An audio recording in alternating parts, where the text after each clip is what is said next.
Now, let's dive into today's story. Chapter 1. The Perfect Facade. Marshall Jordan stood at his office window on the 42nd floor, watching the Seattle skyline stretch endlessly before him. At 45, he commanded respect in the private security industry, his company providing protection for tech billionaires and foreign dignitaries. His gray eyes, cold as winter steel, reflected a man who'd seen darkness most people couldn't imagine. 20 years ago, Marshall had been different, a Delta Force operative whose missions remained classified. The military had taught him patience, precision, and most importantly, that weakness was death. When he'd left the service, those lessons had served him well in building Jordan Security Solutions from nothing into a $50 million empire. His phone buzzed with a text from his wife, Elena. Dinner at 7. Your favorite, lamb with rosemary. Love you. Marshall smiled slightly. Elena had been his anchor for 15 years, the gentle soul who'd convinced him to leave his violent past behind. She'd given him their daughter, Sarah, now 17 and preparing for Harvard. Their marriage seemed perfect to outsiders, the successful businessman and his devoted wife living in their Bellevue mansion. But Marshall had noticed changes recently. Elena's phone was now permanently face down. She joined a yoga class that met at odd hours. Most telling, she'd stopped asking about his work trips, something that had always concerned her before. Mr. Jordan? His assistant, Marcus Spaulding, knocked on the door. Your 3 o'clock is here. Marshall turned from the window. Send him in. The client was Roy Butler, a nervous pharmaceutical executive who'd been receiving death threats. As Marshall listened to Butler's stammering explanation, his mind wandered to Elena. His instincts, honed by years of combat, whispered warnings he'd been trying to ignore. After Butler left, Marshall made a decision. He pulled out a secure phone and dialed a number he rarely used. Cliff Schultz Investigations, came the gravelly voice. It's Marshall. I need a discreet surveillance package. Personal or professional? Marshall stared at Elena's photo on his desk, her radiant smile on their wedding day. Personal. My wife, Elena Jordan. I want to know everything. There was a pause. Cliff had worked Black Ops with Marshall in Afghanistan. He understood the weight of this request. You sure about this, brother? Just do it. Marshall ended the call and returned to his work, but concentration eluded him. The man who'd survived Taliban ambushes and cartel assassinations felt something he hadn't experienced in decades. Genuine fear. Not of death, but of betrayal from the one person he'd allowed past his defenses. That evening, he arrived home to the scent of rosemary and Elena's warm embrace. She seemed radiant, almost glowing, as she served dinner in their formal dining room. Sarah chattered about her acceptance to Harvard, her eyes bright with excitement. Dad, can you believe it? Harvard. Professor Harden thinks I have a real shot at summa cum laude if I focus on constitutional law. Marshall smiled at his daughter, the only pure thing in his life. I'm proud of you, sweetheart. You've worked hard for this. Elena raised her wine glass. To our brilliant daughter and her bright future. As they toasted, Marshall noticed Elena's hand trembling slightly. Her smile seemed forced, and she avoided his direct gaze. Every instinct screamed that something was fundamentally wrong. Later, as Elena showered, Marshall sat in his study, staring at the family photos lining the walls. 15 years of memories, from Sarah's first steps to family vacations in Europe. Had it all been a lie? His secure phone buzzed with a text from Cliff. We need to meet. Tonight. Usual place. Marshall's blood ran cold. Cliff never worked that fast unless he'd discovered something obvious. Something damning. He told Elena he had a late client meeting and drove to the abandoned warehouse district where he and Cliff often conducted sensitive business. The ex-Navy SEAL was waiting in his car, smoking a cigarette with shaking hands. Talk, Marshall said, sliding into the passenger seat. Cliff handed him a tablet. Your wife's been seeing someone. Someone you know. The photos showed Elena entering a downtown hotel with a man Marshall recognized immediately. Hugo Barton, his former business partner and supposed best friend. The timestamps showed they'd been meeting twice weekly for the past 3 months. There's more, Cliff said quietly. They've been planning something. I couldn't get audio, but their body language. This isn't just an affair, Marshall. They're scheming. Marshall stared at the photos, his face expressionless. Inside, something ancient and savage awakened. The part of him that had eliminated enemies without hesitation, that had never shown mercy to those who betrayed their unit. "Keep watching," he said finally. "I want to know everything. Where they meet, what they discuss, who else is involved." And Cliff, "Yeah, this stays between us, no matter what happens." As Marshall drove home through the Seattle rain, he began planning. The man who'd dismantled terrorist networks would now turn those same skills on his unfaithful wife and traitorous friend. They'd made the mistake of betraying someone who never forgave, never forgot, and always collected his debts in full. Chapter 2. Shattered Foundations. 3 days later, Marshall returned from a business trip to Dallas to find his world irreversibly changed. The flight had been delayed, bringing him home 6 hours early, a twist of fate that would prove catastrophic for those who'd betrayed him. As his Uber pulled into the circular driveway, Marshall noticed the neighbor's car parked oddly across the street and Mrs. Santos Delgado from next door standing in her yard, cell phone pressed to her ear. Her face was tear-streaked, and when she saw him, she dropped the phone and ran toward his car. "Marshall! Oh God, Marshall, I'm so sorry." The words hit him like physical blows. In the distance, he could hear sirens approaching. His combat training kicked in, slowing time, sharpening his senses. Something had happened to his family. "Where's Sarah?" he demanded, grabbing Mrs. Delgado's shoulders. "The hospital." She fell down the basement stairs. "It was terrible," the paramedics said. She broke down sobbing. Marshall was already moving, adrenaline flooding his system. He drove to Overlake Medical Center with deadly precision, his mind cataloging every detail. Sarah had no reason to be in the basement. The stairs had safety rails he'd installed himself. And where was Elena? At the hospital, the chaos of the emergency room parted before Marshall's commanding presence. He found Dr. Roman McNamara, the head of trauma surgery, emerging from the ICU. "Mr. Jordan, your daughter has suffered severe head trauma and multiple fractures. We're doing everything we can, but—" "Can I see her?" Dr. McNamara nodded grimly. "She's been asking for you. But you should know, she's been in and out of consciousness, sometimes speaking incoherently." Marshall entered the sterile room where his daughter lay connected to machines that beeped rhythmically. Sarah's head was bandaged, her face pale and bruised. When she saw him, her eyes focused with desperate intensity. "Daddy," she whispered, her voice barely audible. "I'm here, sweetheart. You're going to be okay." Sarah's hand gripped his with surprising strength. She pulled him closer, her lips barely moving.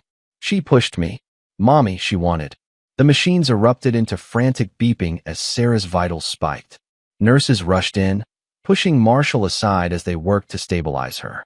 "Sir," Nurse Carrie Graves said firmly, "you need to step outside." In the hallway, Marshall stood frozen as the words echoed in his mind. Sarah had said Elena pushed her. But why? What had Sarah discovered? His phone buzzed with a text from Elena, "At grocery store. Heard about accident. On my way to hospital." So scared, Marshall stared at the message, his mind racing. Elena claimed to be at the store, but Sarah had said she pushed her. Either his daughter was delirious from her injuries, or his wife was lying about her whereabouts when their daughter nearly died. Dr. McNamara approached with a grim expression. "Mr. Jordan, I need to discuss Sarah's condition and other matters." They moved to a private consultation room where the doctor closed the door. "Your daughter's injuries are consistent with a fall downstairs, but there are some irregularities. The pattern of bruising suggests she may have been pushed or struck before falling. I'm required to report this to the authorities." Marshall's face remained impassive, but inside, a cold fury was building. "What are you saying?" "I'm saying this might not have been an accident. Detective John George is on his way to take a statement." 20 minutes later, Elena burst into the waiting room, her performance worthy of an Academy Award. She threw herself into Marshall's arms, sobbing hysterically. "Oh God, Marshall! How is she? I can't believe this happened. I was at the store when Mrs. Delgado called." "Which store?" Marshall asked quietly. Elena's tears paused for a microsecond. The Whole Foods on Main Street." "What?" Marshall knew there was no Whole Foods on Main Street. Elena was lying, and she was sloppy about it. The woman who'd once been able to keep track of his complex travel schedule couldn't remember which fictional store she'd supposedly been shopping at. Detective John George arrived, a weathered cop with intelligent eyes who'd clearly seen his share of domestic situations. He interviewed Elena first, then Marshall. The detective's questions were pointed, professional, and revealed that he suspected this was more than a simple accident. "Mr. Jordan, your daughter regained consciousness briefly. She mentioned something about being pushed. Do you have any idea what that might mean?" Marshall chose his words carefully. Sarah's been under tremendous pressure with college applications. She's also been moody lately, typical teenager stuff. But if she said someone pushed her, any problems in the household? Arguments? Tensions? "Detective, my wife and I have been married 15 years. We've had our moments, but nothing that would lead to violence." As the detective left, Marshall's secure phone buzzed with a message from Cliff. "Emergency meeting. Now, what I found changes everything." Marshall told Elena he needed to handle some business calls and met Cliff in the hospital parking garage. "Your daughter wasn't supposed to be home," Cliff said without preamble. "Elena and Barton had planned a meeting at your house. Hotel surveillance shows them leaving separately around 2 p.m., headed toward Bellevue. Sarah had an early dismissal for senior skip day," Marshall said, the pieces falling into place. "She would have surprised them. There's more. I placed audio surveillance in Barton's office yesterday. He's been bleeding money through a gambling addiction Elena's been funding with cash withdrawals from your accounts.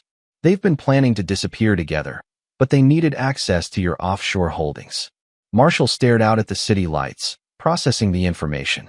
His wife and best friend weren't just having an affair, they were stealing from him. And when his daughter had discovered them, Elena had tried to silence her permanently. "How much do they think they can access?" he asked. "Based on their conversations, they believe they can drain about $8 million before you'd notice. They're planning to disappear next week when you're scheduled for the Tokyo trip." Marshall nodded slowly. "Cancel all surveillance. From this point forward, this is a personal matter." "Marshall, whatever you're thinking." "I'm thinking," Marshall said, his voice deadly quiet, "that some people need to be reminded why crossing me is a fatal mistake." As he returned to the hospital, Marshall Jordan began planning a different kind of operation. This wouldn't be about justice or law enforcement. This would be about retribution, executed with the same precision he'd once used to eliminate enemy targets. His wife and former friend had made 3 critical errors. They'd threatened his daughter, they'd stolen from him, and they'd assumed he would never discover their betrayal. They were about to learn why that assumption would cost them everything. Chapter 3: The Hunter's Patience. 2 weeks passed before Sarah was stable enough to return home. During those endless hospital days, Marshall played the role of the devoted husband and father while methodically gathering intelligence on his enemies. Every conversation with Elena was recorded through surveillance equipment he'd had Cliff install throughout their house. Every movement Hugo Barton made was monitored by operatives from Marshall's company who believed they were conducting standard client protection services. Sarah's recovery was slow but steady. The head trauma had affected her short-term memory, meaning she couldn't remember the specific details of what she'd witnessed before Elena pushed her. This was perhaps a blessing. It meant Elena felt secure in her deception, growing careless in her communications with Barton. The doctors say Sarah might never fully remember that day, Elena said one evening as they sat in the hospital cafeteria. Her tone carried what seemed like relief rather than sorrow. Marshall squeezed her hand sympathetically. "Maybe that's for the best. Some things are better forgotten." What Elena didn't know was that Marshall had recovered the deleted security footage from their home system. The basement camera had captured everything. Sarah walking in on Elena and Barton in a passionate embrace. Elena's face twisting with rage as she realized they'd been discovered, and then the violent shove that sent their daughter tumbling down the stairs. But Marshall needed more than evidence of assault. He needed to understand the full scope of their betrayal and ensure his revenge would be complete. The breakthrough came when Cliff intercepted a phone call between Elena and Barton. "She doesn't remember anything specific." Elena's voice came through clearly on the recording. "But we need to move up the timeline. Marshall's getting suspicious about my absences." "The bank transfers are almost ready," Barton replied. "I found a buyer for his client list, some very interested parties who'd pay premium for access to his protection network." Marshall's jaw tightened. They weren't just planning to steal his money. They intended to sell information about his clients to potential threats. People under his protection could die because of their greed. "What about Sarah?" Elena asked. "What about her? You said she doesn't remember." "She's been asking questions about that day. What if her memory comes back?" There was a long pause before Barton answered. "Then we'll deal with it like we should have dealt with it the first time." The recording ended, leaving Marshall in cold fury. Elena was planning to hurt Sarah again if their daughter's memory returned. The woman he'd loved for 15 years was prepared to murder their child to protect her affair and theft. That night, as Elena slept beside him, Marshall stared at the ceiling and finalized his plans. Traditional justice would be too slow, too uncertain. Elena and Barton deserved something more immediate and personal. Marshall's specialty had always been creating scenarios where his enemies destroyed themselves while believing they were winning. In Afghanistan, he'd convinced a Taliban cell that they were infiltrating a U.S. base when they were actually walking into a kill zone. In Somalia, he'd manipulated warlords into eliminating each other while they thought they were gaining territory. Elena and Barton would face something similar, a carefully orchestrated trap disguised as their ultimate victory. The next morning, Marshall made a show of preparing for his scheduled business trip to Tokyo. "I'll be gone for 10 days, he told Elena over breakfast. "The Yamamoto contract is worth $20 million if we can close it." Elena's eyes lit up with greed disguised as wifely concern. "That's wonderful, honey. You work so hard for our family. I've arranged for Paul Pope from the office to check on you, and Sarah while I'm gone," Marshall added casually. Pope was actually his most trusted operative, a former Marine sniper who'd helped Marshall eliminate more than a dozen threats over the years. "That's not necessary," Elena protested. "We'll be fine. I insist. Sarah's still recovering, and I'd feel better knowing someone's keeping an eye on things." After Marshall left for the airport, Elena immediately called Barton. Their conversation, intercepted by surveillance equipment, revealed their complete plan. They would access Marshall's offshore accounts using passwords Elena had stolen from his home office, transfer $8 million to accounts Barton had established in the Cayman Islands, and disappear together within 48 hours. What they didn't know was that Marshall had changed all his passwords weeks ago.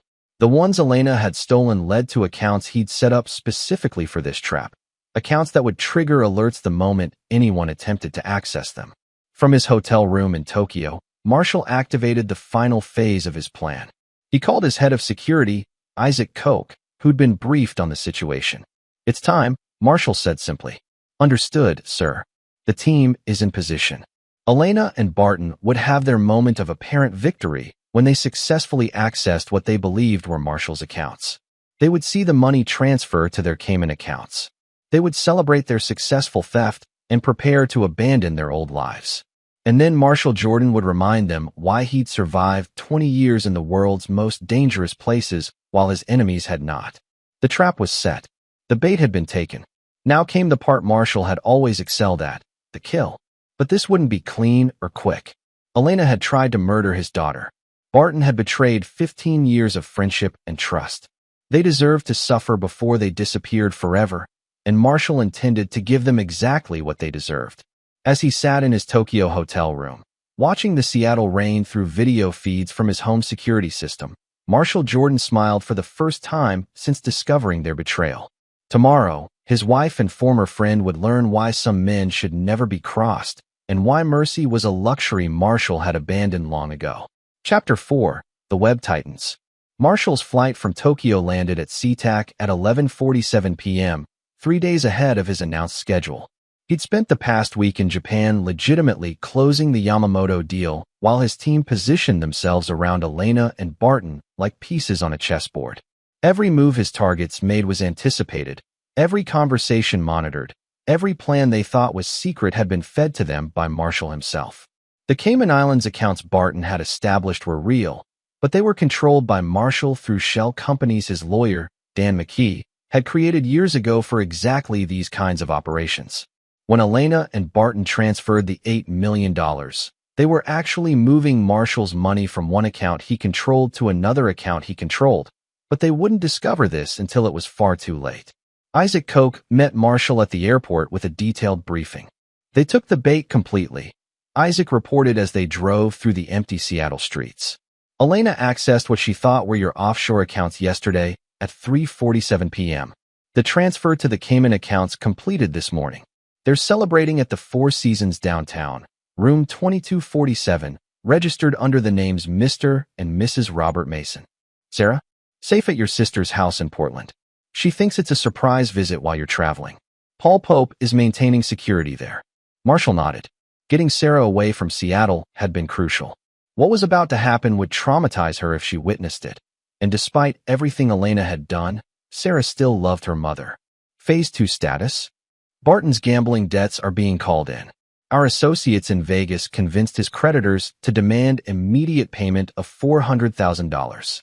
He thinks the Cayman money will solve that problem. But when he tries to access those accounts, he'll discover they require biometric authorization from me personally, Marshall finished. How's he reacting? Panic. He's been calling Elena every 20 minutes. They moved up their departure to tomorrow morning. Marshall smiled coldly. Barton's gambling addiction had made him vulnerable to manipulation. The debts Marshall had arranged to be called in were real, money Barton actually owed to very dangerous people. When he couldn't pay, those people would begin applying the kind of pressure that would drive him to desperate measures. And Elena? She's been liquidating everything she can, jewelry, artwork, even her car. She thinks they need immediate cash while waiting for the Cayman accounts to become accessible. As they reached Marshall's temporary base of operations, a safe house in an industrial district, Isaac handed him a tablet showing real-time surveillance footage from the Four Seasons. Elena and Barton were in their hotel room, visibly distressed. Elena was pacing while Barton sat on the bed with his head in his hands. Their body language showed the stress fractures in their relationship as the pressure mounted.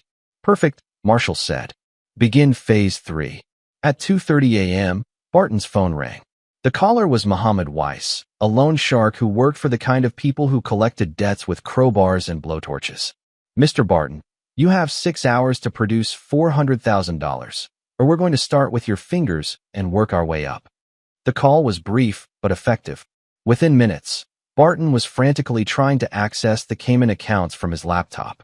The website accepted his login credentials, showed him the $8 million balance, but when he attempted to transfer funds, it demanded biometric verification from the primary account holder.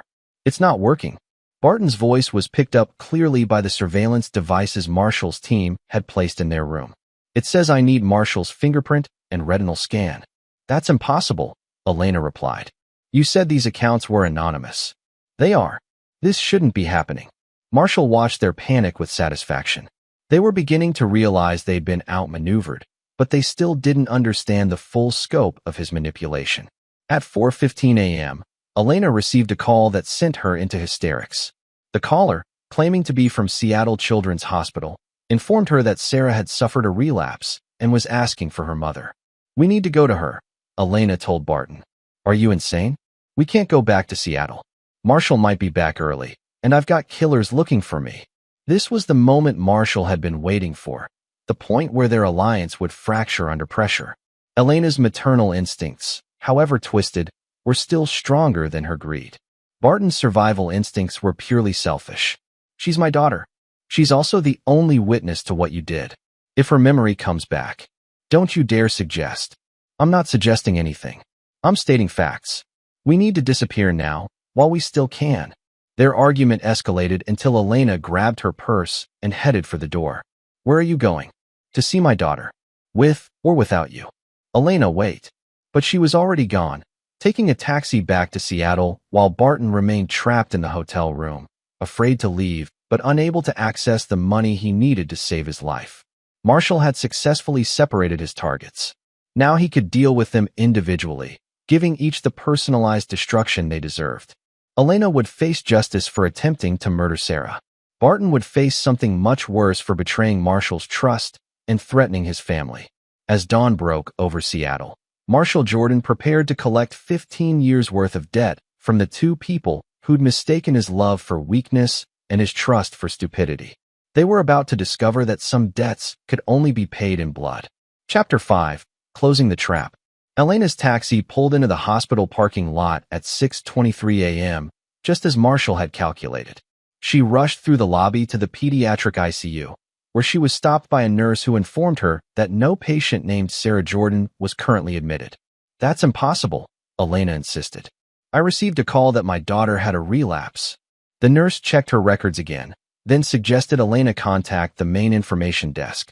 As Elena argued with hospital staff, she didn't notice the man in the business suit who'd followed her taxi from downtown, one of Marshall's operatives recording her every move.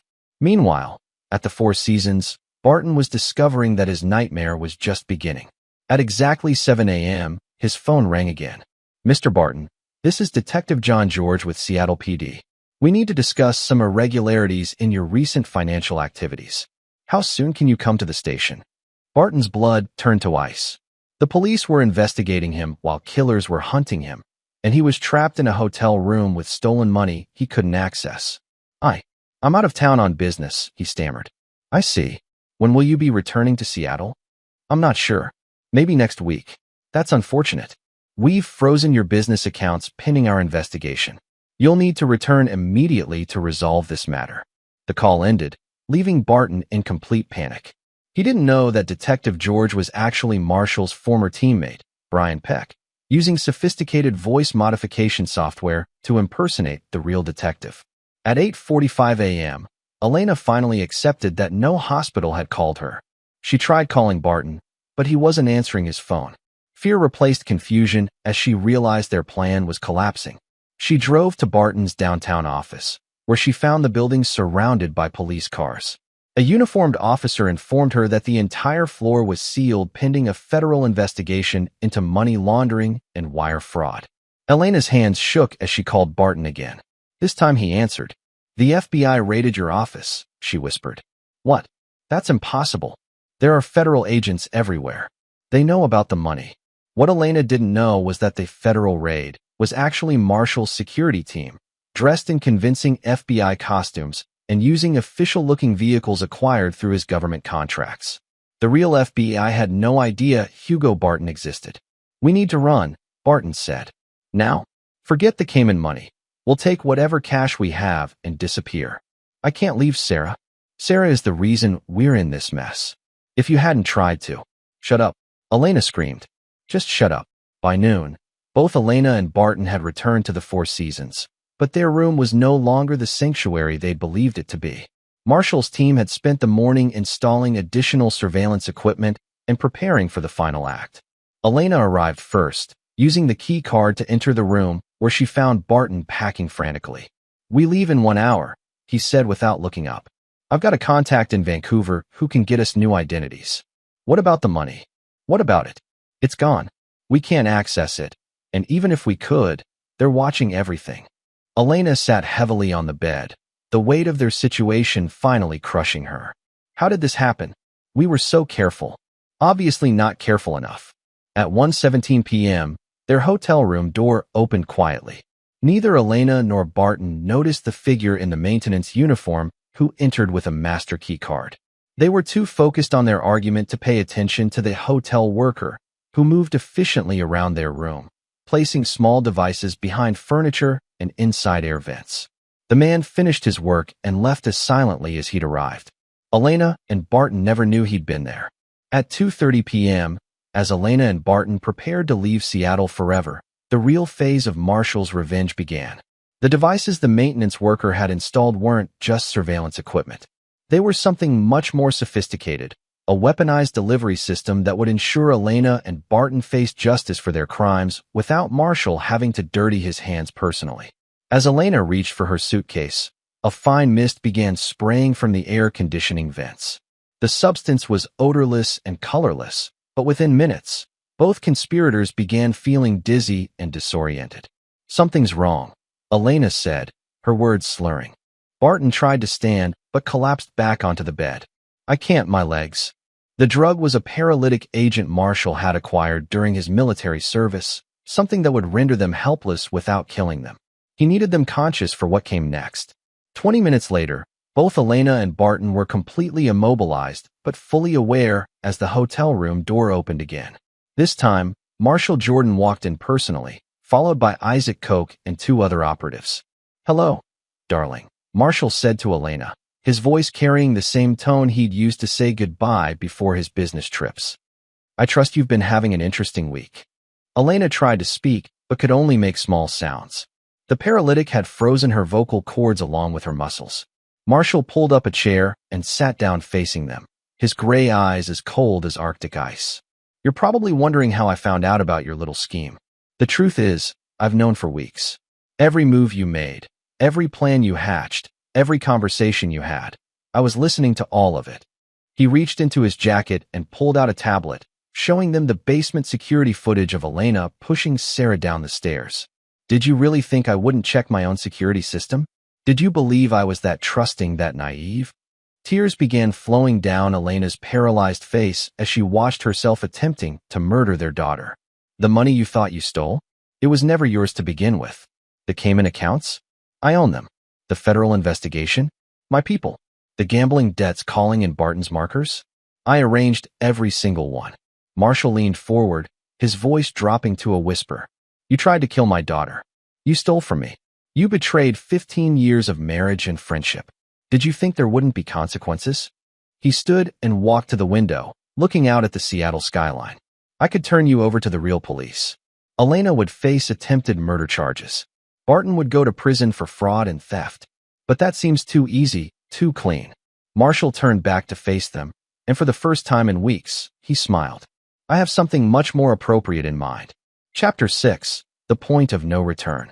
The paralytic drug began wearing off after 3 hours, but Elena and Barton found themselves restrained to chairs with military-grade zip ties. Marshall had transformed their hotel room into an interrogation chamber, complete with soundproofing equipment his team had installed while they were unconscious. I'm going to give you both a choice, Marshall announced, settling into his chair like a judge preparing to pass sentence. You can tell me everything, every detail of your plan, every person you've involved, every crime you've committed, and I'll make your deaths quick. Or you can lie to me, and I'll make them very, very slow. Elena found her voice first, though it came out as a hoarse whisper. Marshall, please. I know how this looks, but how this looks. Marshall's voice carried the same deadly calm he'd used when interrogating terrorists. Elena, I have video footage of you pushing our daughter down the stairs. I have recordings of you planning to murder her again if her memory returned. How exactly do you think this looks? Barton struggled against his restraints. You can't do this. This is kidnapping. When we don't check out, the hotel will. We'll assume you left early, just like the reservation change I made in your name. Isaac Koch interrupted from his position by the door. Your credit card was charged for the full stay, and housekeeping has instructions not to disturb this room for the next week. Marshall activated a recording device. Let's start with something simple. Barton, how long have you been embezzling from my company? I haven't. Marshall nodded to Isaac, who stepped forward and dislocated Barton's left shoulder with a quick, efficient motion. Barton's scream was muffled by the soundproofing. Wrong answer. The audit my forensic accountants completed yesterday shows you've been skimming money for 18 months. How long have you been embezzling? 18 months. Barton gasped through the pain. Better.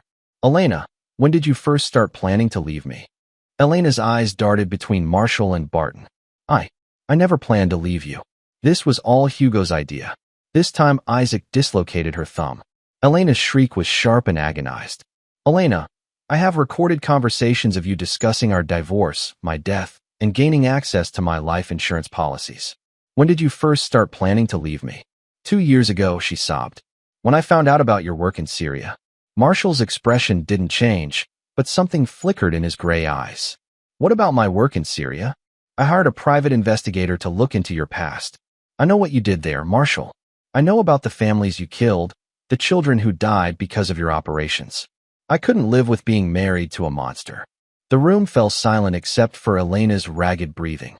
Marshall stared at her for a long moment, processing this revelation. You discovered I'd killed people in military operations, so you decided to kill our daughter? That's not what. That's exactly what happened. You learned I was capable of violence, so you became violent yourself. You thought you understood darkness, Elena, but you've never even glimpsed it. Marshall stood and walked to the window again. The families I killed in Syria were terrorists planning to detonate bombs in schools. The children who died were being used as human shields by insurgents. Every person I eliminated was a threat to innocent lives. He turned back to face them. You pushed our daughter down the stairs because she interrupted your affair. Tell me, Elena, which one of us is the real monster? Elena couldn't answer. The truth of her actions, laid bare in Marshall's clinical recounting, stripped away every justification she'd constructed. Now we come to the interesting part, Marshall continued. Your escape plan. Barton, you were going to sell my client information to hostile foreign governments. Names, addresses, security protocols, travel schedules, everything needed to assassinate the people under my protection. I needed the money, the gambling debts. We're going to get you killed anyway. So you decided to get my clients killed instead. Marshall pulled out his phone and showed them a video feed. It displayed a warehouse somewhere in Seattle, where two men were tied to chairs much like Elena and Barton were now. Those are your gambling contacts, the ones demanding payment. Randolph Hardin and Clyde Rodriguez, representatives of the Petrov crime family. They've been very cooperative in explaining how you offered to sell them information about my clients in exchange for debt forgiveness. Barton's face went white. You can't. Those people will do exactly what I tell them to do. You see, the Petrov family has been trying to eliminate me for years. I've been very bad for their human trafficking business. When I explained that you were offering to betray me, they became very interested in having a conversation with you personally. Marshall checked his watch. In fact, they should be here any minute. As if summoned by his words, there was a soft knock on the hotel room door. Isaac opened it to admit two men in expensive suits who carried themselves with the casual menace of professional killers. Mr. Jordan, the larger man said in accented English. You have gift for us, yes? Indeed I do, Dmitri. Mr. Barton here attempted to sell information about my clients to finance his gambling addiction. I thought you might like to discuss his business proposal directly. Dmitri smiled, revealing gold teeth. We have many questions about his proposal. Will take much time to ask properly. Elena watched in horror as Dmitri and his partner approached Barton. Marshall, please. Whatever you're planning, don't do this. I'm not doing anything, Elena. I'm simply returning stolen property to its rightful owners. Barton owes these gentlemen $400,000. I'm giving them the opportunity to collect their debt. As Dmitri cut Barton's restraints and hauled him to his feet, Barton looked at Marshall with desperate eyes. Please. We were partners. We were friends. Marshall agreed. Past tense. Friends don't try to sell each other's families to killers. Dmitri and his partner escorted the sobbing Barton from the room, leaving Elena alone with Marshall and Isaac. Which brings us to you, Marshall said, turning his attention back to his wife. What should I do with a woman who tried to murder my daughter? Elena was hyperventilating, her face streaked with tears and snot. Marshall, I'm sorry. I know I made mistakes, but... Mistakes? Elena, attempted murder isn't a mistake. It's a choice. A deliberate, calculated choice to end our daughter's life to protect your affair. Marshall sat down across from her again. But you're going to have an opportunity to redeem yourself. You're going to help me send a message to anyone else who might consider betraying my family. Elena's eyes widened in terror as she realized that Barton's removal from the room hadn't been the end of Marshall's plan. It had been the beginning of hers. Chapter 7. Blood for Blood. Marshall's phone rang at exactly 6 p.m. He answered on the first ring, putting the call on speaker so Elena could hear every word. It is finished, came Dmitri's voice. Your former partner, he talked very much before the end. Told us about bank accounts, about client information he tried to sell, about woman who pushes daughter downstairs. Very interesting conversation. Elena's face went ashen as she realized Barton had given them every detail of their conspiracy before he died. Did he suffer appropriately? Marshall asked with clinical detachment. Oh yes. He understood very well the consequences of betraying family. Took 3 hours for him to stop screaming. Marshall ended the call and turned back to Elena. Barton's gambling debts have been paid in full. That leaves us to discuss your debt. What debt? Elena whispered. The debt you owe to Sarah. To our marriage. To the 15 years I spent believing you were someone worth trusting. Marshall activated his tablet and showed Elena a new video feed. This one displayed their basement at home, where the stairs had been modified with what appeared to be a mechanical device attached to the handrail. This is where you tried to kill our daughter. Do you remember how it felt when you pushed her? Elena couldn't speak. She was staring at the modified stairs with growing horror. I've been thinking about appropriate consequences for your actions. Prison seemed too impersonal. Death was too quick. But then I realized, you need to experience exactly what Sarah experienced. You need to understand what it feels like to fall down those stairs, not knowing if you'll survive. Isaac stepped forward with a small device that looked like a remote control. The mechanism I had installed will ensure your fall happens at exactly the same angle and velocity as Sarah's. The difference is, I've removed the safety padding at the bottom. Instead, There's a rather sharp collection of steel rods waiting to greet you. Elena began sobbing uncontrollably. Please, Marshall. I'll do anything. I'll disappear forever. You'll never see me again. You're right about that, Marshall agreed. But not for the reasons you think. He stood and began pacing the room, his hands clasped behind his back like a general planning a battle. You see, Elena, I've learned some interesting things about you during this investigation. Your affair with Barton wasn't your first. There was your yoga instructor 6 months ago. Your personal trainer before that. The contractor who renovated our kitchen last year. Elena's eyes widened. She'd thought those affairs were completely secret. I know about the pregnancy scare with the trainer. I know about the STD test you took after the yoga instructor. I know about the abortion you had 3 years ago that you claimed was a miscarriage. Each revelation hit Elena like a physical blow. Her entire secret life was laid bare before the husband she'd betrayed. But most importantly, I know about the conversation you had with your sister last month. The one where you admitted you'd been planning my death for over a year. Elena's blood turned to ice. Marshall, that was just. I was angry. You researched my life insurance policies.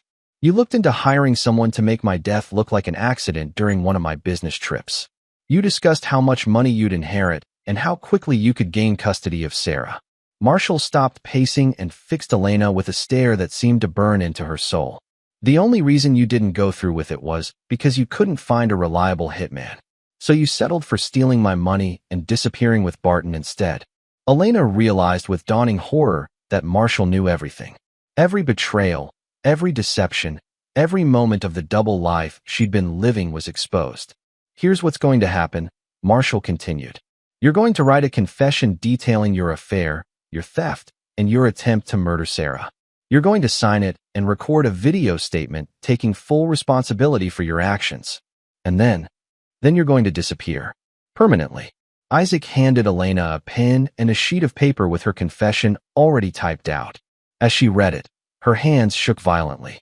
This says I've been planning to leave Seattle and start a new life somewhere, Barton, and I would never be found. That's right, because that's exactly what you'll be doing. Elena looked up at Marshall with desperate hope. You're letting me go? Marshall smiled, the same cold, predatory smile he'd worn when eliminating enemy combatants. Elena, I said you were going to disappear. I never said you were going to survive the experience. The hope died in Elena's eyes as she understood his meaning. You can't do this. Sarah will know her mother is missing. She'll ask questions. Sarah will be told that her mother suffered a complete emotional breakdown after the stress of her accident. She'll believe that you couldn't handle the guilt of failing to protect her, so you left to seek treatment at a private facility. Eventually, she'll receive news that you died by suicide, unable to live with your perceived failures as a mother. Elena stared at him in absolute terror. You're going to fake my suicide? I'm going to arrange your suicide. The difference is subtle but important. Marshall checked his watch again. You have exactly 1 hour to write your confession and record your statement. Isaac will be happy to explain what happens if you refuse. Isaac stepped forward and placed a small device on the table, a video player showing security footage of Barton's final moments with Dimitri and his partner. The images were graphic and horrifying.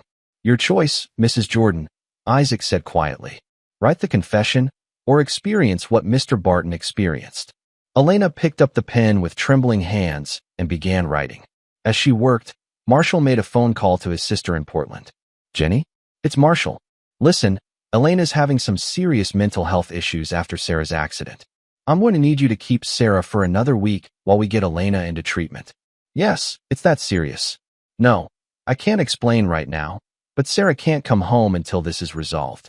He ended the call and returned his attention to Elena, who had finished her confession and was staring at the video camera Isaac had set up.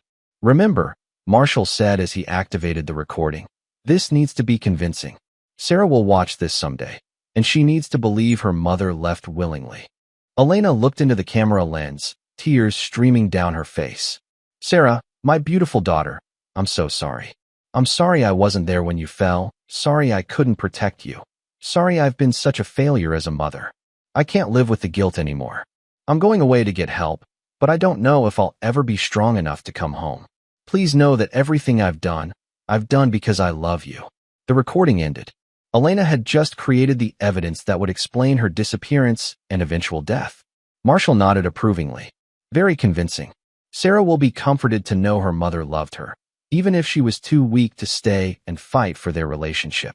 As Isaac packed up the recording equipment, Marshall made one final preparation. He pulled out his phone and showed Elena a text message ready to be sent to her sister. Can't take the guilt anymore. Tell Sarah I'm sorry. Taking care of everything tonight. This will be sent from your phone at approximately 3 a.m., Marshall explained. By then, you'll already be at the bottom of our basement stairs, having tragically fallen while in a state of emotional distress. Elena realized she was looking at her own death warrant. Marshall had orchestrated every detail, from her confession to the evidence that would support the narrative of her guilt-driven suicide. Marshall, please. Please what, Elena? Please forgive you for trying to murder my daughter? Please overlook the fact that you've been stealing from me, cheating on me, and planning my death? Please pretend that 15 years of marriage means more than your complete betrayal of everything I've ever trusted you with. Marshall's voice remained calm, but there was something inhuman in his gray eyes, the look of a predator who had cornered his prey. You chose your path when you pushed Sarah down those stairs. Everything that's happened since then has been the natural consequence of that choice. He stood and walked toward the door. Isaac will escort you home now. I recommend you spend your final hours thinking about what you want your last words to be. As the door closed behind Marshall, Elena finally understood that her husband had never been the civilized businessman she'd married. She'd been living with a killer all along, and now that killer had turned his skills on her. There would be no escape, no last-minute reprieve, no mercy. Marshall Jordan was going to fulfill his promise to make her pay for trying to murder their daughter, and he was going to do it in a way that would ensure Sarah never learned the true horror of what her mother had become. Chapter 8. Justice Served Cold. At 11:30 p.m., Isaac escorted Elena through the back entrance of her own home. The house she'd lived in for 15 years now felt like a tomb, every shadow hiding the promise of death that Marshall had made.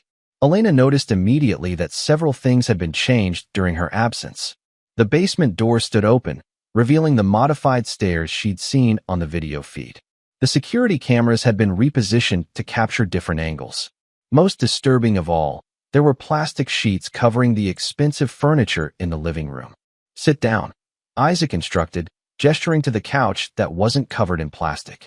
Elena obeyed, her movements mechanical and defeated. When? She asked. Soon. Mr. Jordan wants to speak with you first. As if summoned by her question, Marshall entered through the front door. He'd changed from his business suit into dark casual clothes, the kind of outfit he'd worn during his military operations. The transformation was complete. The loving husband and father had been replaced entirely by the cold-blooded operative she'd glimpsed in her private investigator's report. Hello, Elena. How does it feel to be home?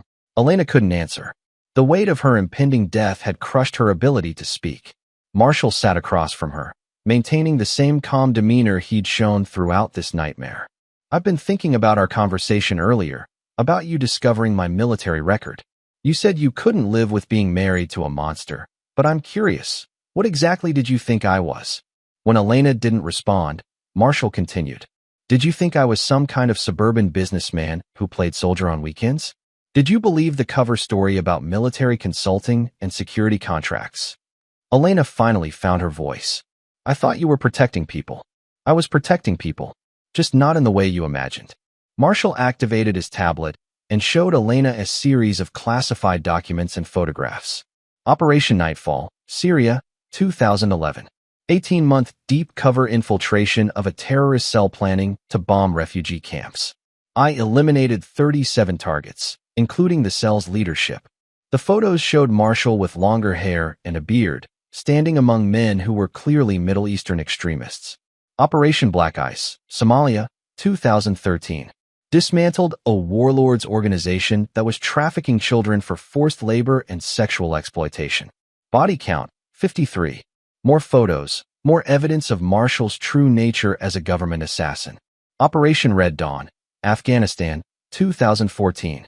Eliminated a Taliban splinter group that was manufacturing chemical weapons for attacks on civilian populations. I killed every member of that group personally, 41 men. Elena stared at the images of her husband's victims, finally understanding who she'd been married to all these years. The man you fell in love with, the man you married, the father of your children. that person never existed. He was a cover identity created to allow me to operate in civilian society between missions. Marshall closed the tablet and leaned forward. But here's the interesting part, Elena.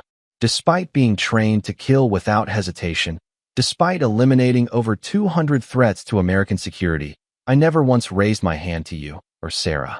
I never used my skills against my family, even when I discovered your betrayals. Elena realized the horrible irony. She tried to murder their daughter while married to a man who could have killed her 1,000 different ways, but had chosen not to. I gave you 15 years of marriage, Elena. 15 years of protection, of loyalty, of love that I'd never shown another human being. And you threw it all away for affairs, money, and ultimately the attempted murder of our child. Marshall stood and walked to the window overlooking their backyard. Do you know what the hardest part of this has been? Not the betrayal, not the theft, not even the attempt on Sarah's life. The hardest part has been accepting that I wasted 15 years of my life loving someone who was never worthy of that love. Elena began crying again, not from fear, but from the devastating realization that she destroyed something genuinely precious. Marshall, I know I can never make this right, but you're correct. You can never make this right, but you can make it easier for Sarah to heal. Marshall returned to his seat and pulled out a small device that looked like a medical injector. This contains a paralytic agent that will take effect in approximately 30 seconds. You'll remain conscious but unable to move or speak. Isaac will then carry you to the basement, where you'll be positioned at the top of the stairs. Elena's breathing became rapid and shallow as she understood what was about to happen. The mechanism I installed will trigger automatically once you're in position. You'll fall down the stairs exactly as Sarah did, experiencing the same terror, the same helplessness, the same moment of believing you're about to die. Marshall held up the injector, examining it in the lamplight. The difference is, the steel rods waiting at the bottom will ensure that your fall is fatal. The coroner will determine that you died from massive trauma consistent with an accidental fall while in a state of emotional distress. Elena tried to stand, but Isaac moved to block her path. Your confession and video statement will provide the context for your mental state. Sarah will believe her mother took her own life because she couldn't live with the guilt of failing to protect her daughter. It's almost poetic, really, the truth disguised as fiction. Marshall approached Elena with the injector. Any last words? Elena looked up at her husband, really looked at him, and saw him clearly for the first time. He wasn't a monster or a civilian businessman. He was something far more dangerous. A man with an unbreakable code of loyalty who had devoted himself completely to protecting his family. She had violated that code in the worst possible way by threatening the thing he treasured most, their daughter's life. I'm sorry, she whispered. I know you are, Marshall replied. But sorry doesn't resurrect the dead, and it doesn't heal the trauma you caused Sarah. He pressed the injector against Elena's neck and activated it. Goodbye, Elena. The drug took effect quickly. Elena felt her muscles beginning to relax against her will, her ability to move disappearing second by second. As paralysis spread through her body, she remained fully conscious and aware. Isaac lifted her easily and carried her toward the basement door. Elena's last coherent thought before the mechanism triggered was that she finally understood her husband's true nature and realized she'd never deserved the protection of someone so capable of both love and vengeance. The fall down the stairs lasted only seconds, but to Elena's paralyzed consciousness, it felt like an eternity. She experienced exactly what Sarah had experienced, the terror of falling helplessly toward an uncertain fate. But unlike Sarah, Elena's fall ended with the finality Marshall had promised. Chapter 9. The Price of Betrayal. 6 weeks later, Marshall sat in his study reviewing the incident reports that had closed Elena's case. The Seattle Police Department had concluded that Elena Jordan died by suicide, falling down her basement stairs in a state of severe emotional distress following her daughter's accident. The medical examiner's report confirmed massive trauma consistent with an accidental fall. Elena's confession and video statement provided clear evidence of her guilt-driven mental breakdown. Case closed. No further investigation required. Sarah had returned from Portland 3 days after Elena's accident, devastated by the loss of her mother, but comforted by the belief that Elena had been struggling with guilt over failing to protect her daughter. The family had held a small, private funeral attended by neighbors and Elena's sister, who praised Elena's devotion to her family, while quietly acknowledging that she'd seemed increasingly troubled in recent months. Dr. Roman McNamara had recommended grief counseling for both Marshall and Sarah, noting that trauma could manifest in unexpected ways. Marshall had agreed to the sessions, playing the role of a devastated widower working through his loss while supporting his daughter's recovery. The performance was flawless because part of it wasn't a performance at all. Marshall was genuinely grieving, not for Elena, but for the 15 years he'd wasted believing in someone who'd never truly existed. A soft knock on his study door interrupted his thoughts. "Come in." Sarah entered, moving slowly but steadily. Her physical injuries had healed remarkably well, though her memories of the day she fell remained fragmented. The doctors assured Marshall this was normal and possibly beneficial. Traumatic memories often stayed buried to protect the victim's psychological recovery. "Dad, there's something I need to tell you." Marshall gestured to the chair across from his desk. "What is it, sweetheart?" Sarah sat down carefully, her expression troubled. "I've been having dreams about the day I fell. Not clear memories, just impressions. Feelings." Marshall kept his expression neutral while his pulse quickened. "What kind of feelings?" "Anger. Fear. Like something terrible was happening, but I can't remember what." Sarah looked up at her father with confused, pain-filled eyes. "Dr. Patterson says the dreams might be my subconscious processing trauma, but they feel so real. In the dreams, Mom is there, and she's not the person I remember. She's angry, desperate, like a completely different person." Marshall leaned forward slightly. "Dreams can be very confusing after a trauma, Sarah. Sometimes our minds create scenarios to explain things we don't understand. But what if they're not just dreams? What if I'm remembering something that actually happened?" This was the moment Marshall had been preparing for since Elena's death. Sarah's memories might return eventually, and when they did, he needed to be ready to guide her through the truth without destroying her completely. "Sarah, your mother was struggling with a lot of problems you weren't aware of. Adult problems that had nothing to do with you." Sarah's eyes widened. "What kind of problems?" Marshall chose his words carefully. "Your mother was having an affair with Hugo Barton. They were planning to steal money from my business and leave Seattle together." The revelation hit Sarah like a physical blow. She stared at her father in disbelief. "That's not possible. Mom loved us. She loved our family." "She did love you, Sarah. I believe that completely. But sometimes adults make terrible decisions that hurt the people they love most." Marshall pulled out Elena's confession, a modified version that omitted the attempted murder but detailed the affair and theft. "I found this in her things after she died. She wrote it the night she fell." Sarah read the confession with growing horror. Her mother's affair, the stolen money, the plan to abandon their family. It was all there in Elena's own handwriting. "I don't understand. If she was planning to leave anyway, why did she seem so guilty about my accident?" Marshall had prepared for this question too. "Because she realized that leaving would destroy you. When you were hurt, she understood what her selfishness would cost our family. The guilt of that realization is what drove her to take her own life." Sarah absorbed this information, tears streaming down her face. The mother she'd idealized was revealed as deeply flawed, but the narrative still preserved Elena's love for her daughter. "Did she push me down the stairs?" Sarah asked quietly. The question hung in the air between them. Marshall could see in his daughter's eyes that some part of her remembered, some buried instinct that whispered the truth. "Sarah, your mother was in the basement when you fell. Whether she pushed you or simply failed to prevent your fall, I'll never know for certain. What I do know is that she couldn't live with the knowledge that she hadn't protected you." It was a masterful construction, technically truthful while being completely misleading.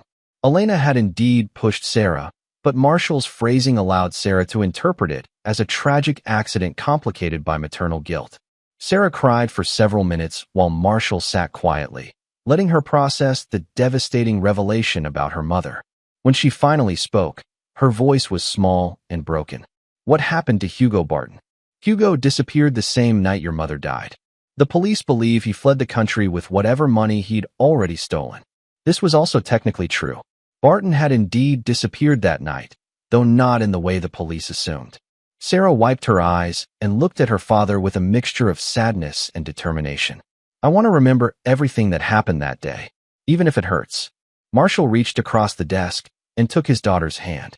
"Sweetheart," Some memories are better left buried. The most important thing is that you survived, you're healing, and we're going to move forward together. But what if Mom didn't mean to hurt me? What if it really was an accident and she died believing she'd failed me? Marshall squeezed Sarah's hand gently. Then her final act was loving you enough to believe you deserved better than a mother who couldn't protect her child. Either way, Sarah, your mother's last thoughts were about you. Sarah nodded slowly, accepting this interpretation. Marshall had given her a version of the truth that preserved her mother's love while explaining her death, a version that allowed Sarah to grieve without being destroyed by the full horror of Elena's actions. Dad, are you okay? I know you loved her too. Marshall looked at his daughter, the only person left in the world who mattered to him, the only pure thing he'd ever helped create. I'm okay, Sarah. We're going to be okay. And for the first time since discovering Elena's betrayal, Marshall believed that was true. Justice had been served. The threats to his family had been eliminated. Sarah would heal and grow strong, never knowing the full extent of her mother's betrayal or her father's vengeance. As Sarah left his study, Marshall returned to his work. There were new contracts to review, new clients to protect, new threats to assess. Life would continue, and he would continue to be what he'd always been, a guardian standing between his family and a world full of dangers. Elena and Barton had learned too late that some people should never be crossed, that some codes should never be violated, and that Marshall Jordan never forgave those who threatened what he loved most. The lesson had cost them their lives, but it had been a lesson worth teaching. In the end, Marshall Jordan had proven once again that he was exactly what he'd always been, a man who protected what mattered to him with ruthless, absolute efficiency. And anyone who threatened his family in the future would learn the same lesson Elena and Barton had learned. Crossing Marshall Jordan was the last mistake they would ever make.